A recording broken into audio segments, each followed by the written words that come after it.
Francis Lalanne était l'invité de Jordan Deluxe sur C8 ce lundi 6 février. L'occasion pour l'artiste de 64 ans de se confier sur ses nouveaux projets, mais aussi sur l'origine de sa séparation avec l'auteur Stella Soulack, avec qui il est devenu le papa d'Eya, 28 ans, d'Elia, 27 ans, de Selena, 25 ans, et de Neocan, 15 ans. Ma notoriété devenait un problème pour mes enfants, a-t-il avoué, sans aucun filtre. Quand vous êtes un enfant, et que vous commencez à grandir, et que vous avez l'impression qu'à chaque fois qu'on vous parle, qu'on parle à votre père parce qu'il est célèbre, ça peut créer des...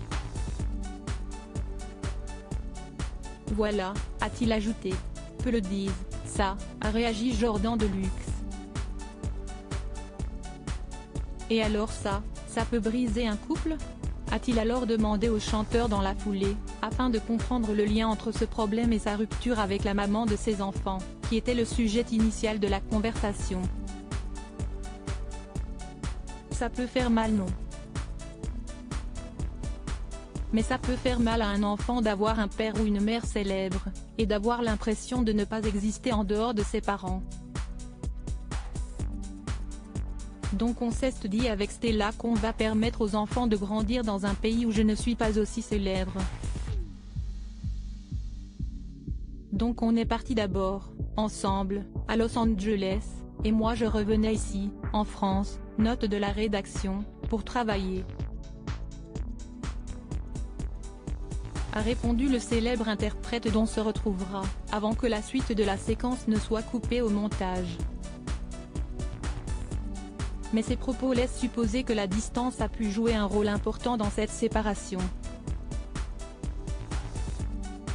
Depuis, Francis Lalanne a refait sa vie avec une certaine Alice, qui a 38 ans de moins que lui.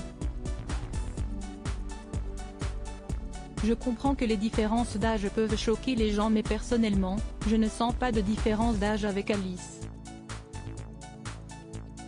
Si est une personne extrêmement cultivée.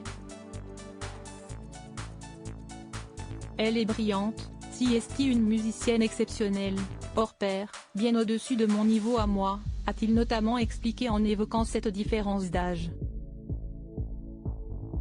A noter qu'à ses côtés, il est devenu papa pour la 5e fois en 2019, d'une petite fille prénommée Leia.